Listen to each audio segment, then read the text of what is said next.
Olá, hoje vamos conversar sobre o Afeganistão. Imagino que todos queiram saber mais sobre o que está acontecendo lá e, sobretudo, querem saber sobre o futuro daquelas pessoas, sobre o futuro dos afegãos. Então, vou dedicar alguns minutos a tentar responder algumas questões que eu imagino sejam aquelas mais importantes para nós nesse momento.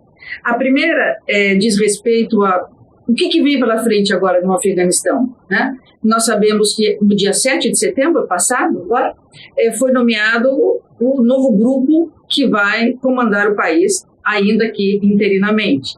E as notícias que nos vêm desse grupo não são muito animadoras. Muitos estadistas, cientistas políticos, pensadores, jornalistas, até chegaram a apostar que provavelmente assumiria o poder agora no Afeganistão após 20 anos de ocupação americana, de busca de princípios democráticos, de consolidação de instituições democráticas que não existiam, né? Direito das pessoas, das minorias, das mulheres, das crianças, enfim, dos diferentes. Bom, que não seria possível passar uma borracha em tudo isso que o afegão conquistou nesses últimos 20 anos e instaurar no poder um regime tão arbitrário ou tão brutal quanto aquele que estava em 2001, quando os Estados Unidos invadiram o Afeganistão e aí eles deixaram o país. Mas esse otimismo não prevaleceu. A partir da nomeação, da declaração ao mundo de quem são os membros do governo do Afeganistão daqui para frente, as notícias que nos chegam não são otimistas. Vamos ver por quê. Os dois homens que estão agora à frente do Afeganistão interinamente, mas interinamente não se sabe se por 6 meses, por 9 meses, por 1 ano ou indefinidamente. Se sabe que eles foram nomeados para estar à frente do governo do Afeganistão interinamente. Quem são esses dois homens? O primeiro deles é o Mullah Hassan Akindud e o segundo é o Mullah Abdul Ghani Baratar. Então, o primeiro como presidente do país e o segundo como uma espécie de vice-premier. Ambos são membros importantes do Talibã raiz, daquele Talibã que foi originalmente constituído. E ascenderam dentro do grupo Talibã graças à sua proeminência, suas estratégias militares, estratégias de ataque, sobretudo suas ideias religiosas e sua visão religiosa bastante austera, né, das leis islâmicas. Então foram homens que conquistaram confiança dos demais membros do Talibã e sempre tiveram lugar de proeminência dentro do grupo e da organização Talibã. Se sabe muito pouco a respeito dos dois, há pouquíssimas imagens deles disponíveis. Se sabe até um pouco mais do número 2, que é o Mullah Ghani Baratar. Essa expressão que vem na frente, Mullah, significa já que dentro da religião islâmica, dentro do seu grupo Talibã, eles têm uma posição religiosa superior. Seria como dizer o bispo, o arcebispo, né? Como dizer o chanceler. Quer dizer, é um título que dá a ele diferença dentro, né, em comparação com os outros membros do grupo. Bom, se sabe, como eu disse, pouco de ambos, mas se sabe um pouquinho mais do Mullah Ghani Baratar, o número 2. Trata-se de um homem bastante austero, de um homem que nasceu em algum lugar no Afeganistão, não se sabe exatamente onde. Teria nascido em 1968, mas também não se tem muita certeza da sua idade.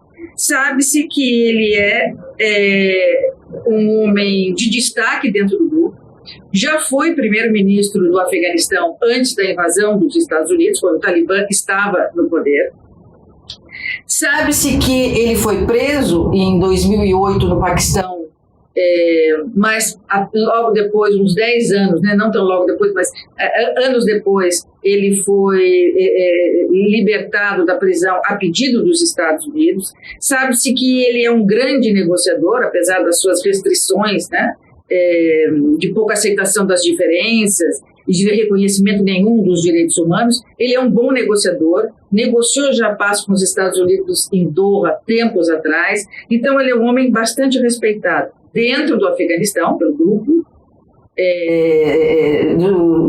pelo seu grupo Talibã, como também respeitado internacionalmente, não tanto pelas suas virtudes, mas digamos mais pelas suas habilidades. Esse homem, o Ghani Baratar, ele é uma figura tão obscura que chegou a criar e ser o primeiro homem à frente de uma polícia chamada Polícia dos Vícios e das Virtudes, que era uma polícia, e é uma polícia que ainda existe dentro do Talibã, mas agora volta para o Afeganistão, que cuidava das pessoas na perspectiva, né, dos seus vícios e das suas virtudes. O que era virtude, para não ser preso por essa polícia, era algo muito restrito e que vinha desse protocolo escrito pelo Mullah Baratar, do que era uma pessoa virtuosa e o que não era uma pessoa virtuosa. Então essa polícia perseguia, prendia, matava, executava em nome dessa moral difundida por Ghani Baratar no seu grupo, e quando essa polícia existia no Afeganistão antes da invasão dos Estados Unidos, era preciso que as pessoas se comportassem de tal forma a não serem capturadas ou não caírem na rede dos vícios e das virtudes. Sabe-se também que esse homem é uma figura tão obscura, o Mullah Baratar, o número 2, que ele permitiu que o seu filho participasse de um atentado à bomba, né, um atentado terrorista à bomba, no qual ele se suicidou, no qual ele morreu, né? Ele se explodiu. Então, é um homem que parece não ter muita misericórdia, né? Nem mesmo para com os membros da sua família. Bem, desse grupo que assumiu o poder no Afeganistão a partir de 7 de setembro, as notícias que vêm de lá não são otimistas. É possível imaginar que teremos um Talibã agora no poder, um Talibã moderado, um Talibã light, um Talibã paz e amor? Não é possível com esses 2 homens apenas que eu examinei aqui, dentre outros que compõem o grupo do governo. As notícias não são boas. Bom, e aí entra uma segunda pergunta. As notícias não são boas para todos os afegãos, mas também não são boas e são muito ruins, especialmente para as mulheres, para as crianças e para as minorias, sem dúvida. Nós sabemos que durante esses 20 anos de invasão americana, as mulheres saíram de casa. Elas podiam usar trajes ocidentais, elas então foram para as escolas, se alfabetizaram, elas foram para as faculdades e se formaram em medicina, em enfermagem, engenharia, direito, antropologia, sociologia, assistência social, e galgaram postos de trabalho na iniciativa privada, na iniciativa pública. Então elas estavam atuantes, né, na sociedade, numa sociedade calcada por influência da invasão americana, que garantia aí a observância dos direitos fundamentais das pessoas. Bom, sabe-se que com a invasão do Talibã agora e a tomada do poder, e com esses homens à frente do governo, sem dúvida nenhuma, as mulheres vão retroceder 20 anos atrás, né? Elas voltaram para casa, elas deixaram as escolas, deixaram as universidades e voltaram a ser as mulheres submetidas ao império e ao governo dos homens da sua família. E isso é bastante grave. Elas só poderão sair à rua acompanhadas de alguém do sexo masculino, seu irmão, seu pai, seu sogro, seu marido, seu filho, nunca mostrando o corpo, sempre usando a burca. E essa burca deverá ter apenas uma rede, né? Uma tela nos olhos, e os pés também não podem ser mostrados. Então, essas mulheres viverão como estavam vivendo suas mães, suas tias, suas avós, tempos atrás. E o que é bastante grave da gente perceber é que isso não é só um dado da sociedade, não pode mais sair na rua, não pode mais usar um traje ocidental. Significa que essas mulheres, quando adoecerem ou se adoecerem, elas não poderão ser tratadas nos hospitais, sejam públicos ou privados. Por quê? Porque um médico homem não pode examinar uma mulher, não pode tocar numa mulher. Isso significa que elas terão que se curar das suas dores, das suas doenças, das suas moléstias em casa, com recursos caseiros, com infusões domésticas, com conselhos das suas mães, das suas avós, das pessoas que lhes estão próximas. Sabe-se que durante a invasão dos Estados Unidos, nesses últimos 20 anos, o nível de vida das mulheres, a estimativa de vida das mulheres aumentou consideravelmente no Afeganistão. Quando os Estados Unidos invadiram em 2001, as mulheres viviam cerca de 50 anos. Hoje elas já vivem, ou estavam vivendo, 67 anos. Então, elas agora voltam para casa, e voltar para casa significa também morrer, não só de tristeza, de desgosto, de falta de experiência, de assédio moral, físico, sexual, toda sorte de torturas psicológicas e morais, mas sobretudo pela saúde do corpo, que não terão mais acesso à saúde pública. Ademais, as crianças também, né? As crianças, sobretudo as crianças meninos jovens, voltarão a uma situação de terror que já viviam em larga escala quando da invasão americana. É sabido que no Afeganistão as mulheres não dançam em público, nem mesmo para os membros da sua família, né? Nem mesmo para o seu marido, mas isso também a gente não sabe. Para os membros da sua família, elas não podem dançar. Então, as famílias de um certo poder aquisitivo, de um certo status no Afeganistão, de uma certa posição tribal no Afeganistão, os homens dessas famílias vão à periferia, às comunidades mais pobres, e pegam crianças, meninos, jovens, entre 8 a 16, 15 anos, levam para suas casas como escravos sexuais. Ou seja, são essas crianças, esses jovens que podem, e apenas elas, essas crianças e jovens, que podem dançar em público nas festas, com pouca roupa. E depois podem ser submetidas, e o são, a ultrajes sexuais. Muitas vezes essas crianças são pegas mediante uma remuneração. O afegão que buscou na periferia paga um aluguel para suas famílias. Outras não, outras as crianças são literalmente arrancadas e depois são devolvidas aos 15, 16 anos, porque já estão muito velhos, e há outros que podem ser melhor aproveitados. Então, durante os 20 anos que os Estados Unidos lá estiveram, eles lutaram como nunca, os soldados americanos, contra essas iniciativas. Não foram poucas as boates, as discotecas fechadas pelos soldados americanos, nas quais esses meninos dançavam, e ali era permitido a prática de qualquer ato sexual com eles, não só pelos afegãos, mas pelos estrangeiros que iam e vão ao país em busca desse tipo de turismo. Então, com esse grupo talibã de volta ao poder e com a saída dos Estados Unidos do Afeganistão, essas crianças, esses jovens, ficam bastante desprotegidos. Então, as notícias que vêm para as mulheres, para as crianças, para os jovens, e agora para as minorias, nenhuma minoria terá um lugar no Afeganistão, um lugar onde a mentalidade de vida desses dois chefes de Estado, o Mullah Akinoud e o Mullah Baratá, é no sentido de que se você não rezar por aquela cartilha, pela maneira como eles interpretam as leis islâmicas e pela maneira como eles conceituam virtudes e o que eles consideram vícios, você deve sair do Afeganistão. Porque se você não sair do Afeganistão pela sua cor de pele, pela religião que você pratica, pela sua origem, né? Se você não estiver dentro do protocolo de admissibilidade que o grupo talibã que está no poder tem, é melhor você deixar o país, ou você será morto, ou você será preso. Então, as notícias não são boas para nenhuma pessoa que seja diferente daquela membro do grupo talibã, que é uma grande organização, né? Então tem olhos, tem tentáculos em todos os cantos da sociedade, da comunidade, podendo identificar quem é o diferente, quem reza por outra cartilha, que mulher que saiu para fora de casa, onde tem um menino que possa ser mais atraente, enfim, as notícias não são boas. Bom, Outra questão que surge, eu tenho certeza que todos nós estamos aí de olho, é no Paquistão, né? Olha, vamos então aqui vamos recorrer ao nosso mundo 360. Aqui está, nesse lugarzinho do mundo, lá no Oriente Médio, o Afeganistão.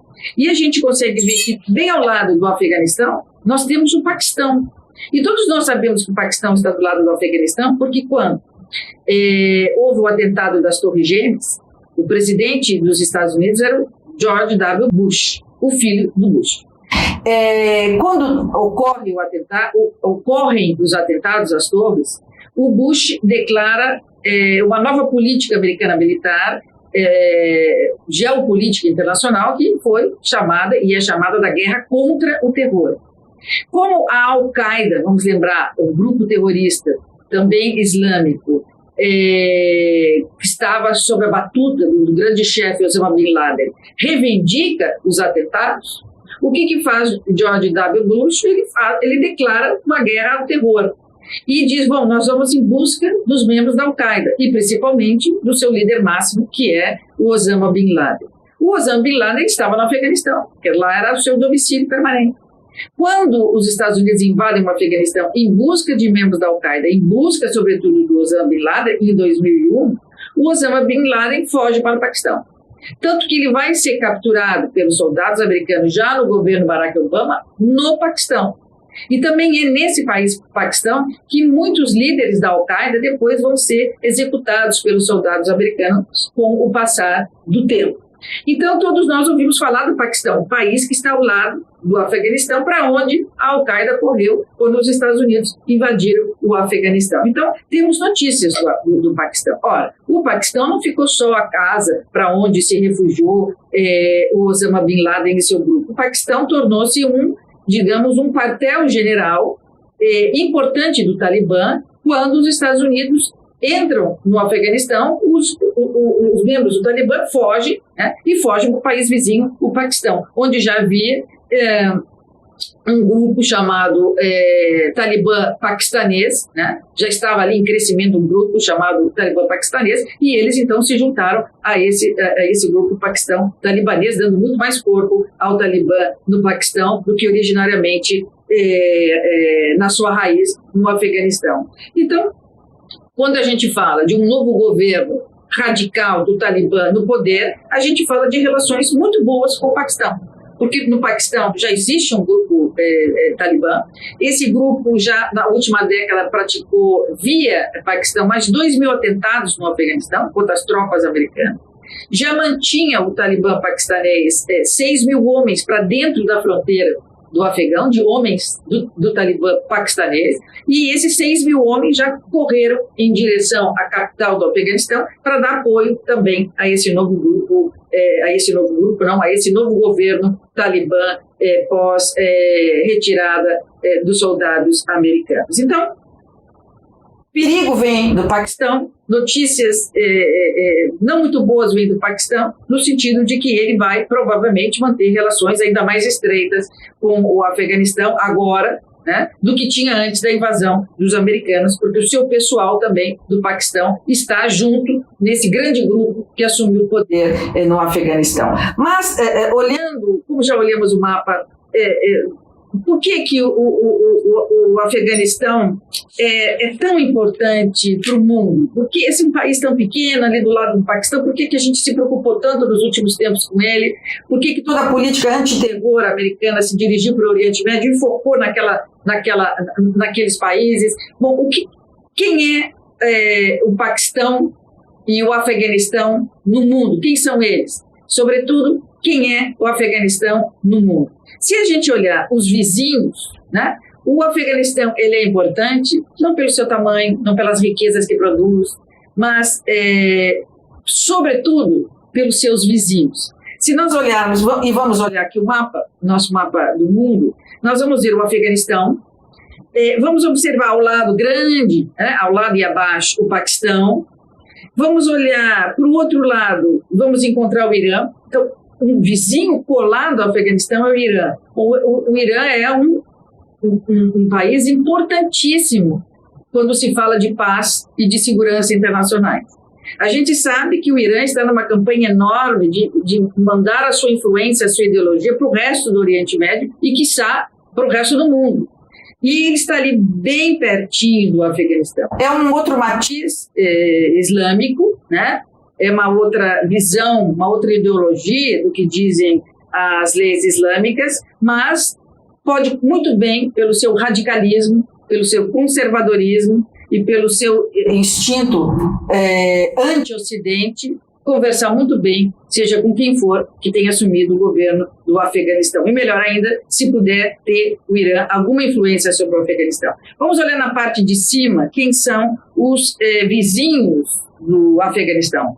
O Turcomenistão, o Uzbequistão e o Tajiquistão. Ora, 3 países que talvez eu nunca tenha ouvido falar, que nomes difíceis, mas esses 3 países são países irmãos da Rússia, porque a Rússia está acima deles.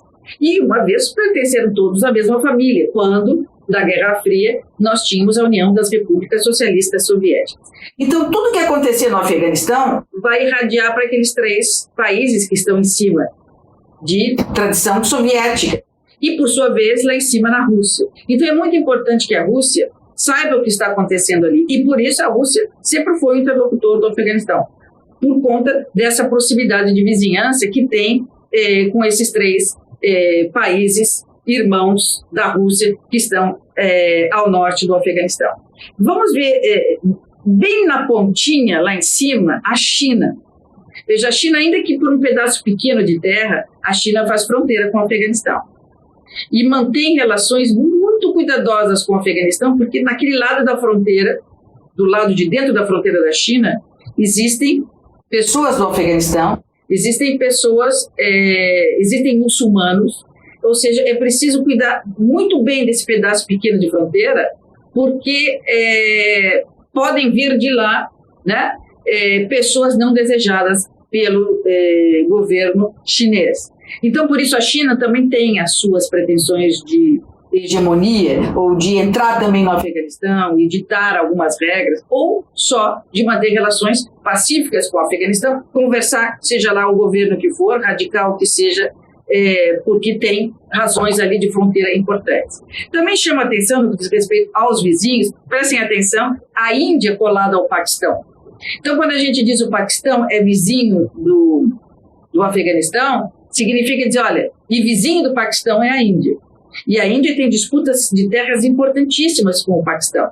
Então, tudo que acontece no Paquistão, a Índia também está de olho. Então, estrategicamente, o Afeganistão é um país que foi muito importante durante a política da guerra contra o terror dos Estados Unidos.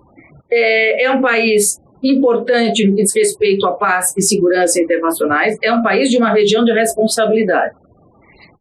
Portanto, precisamos estar de olho no Afeganistão para saber o que vem pela frente. No próximo vídeo, eu vou conversar sobre por que os Estados Unidos saíram justo agora com suas tropas e o que acontece agora com a política, com a geopolítica internacional americana, quando o Joe Biden diz, bom, os Estados Unidos abandonaram a política militar. O nosso negócio agora é a diplomacia.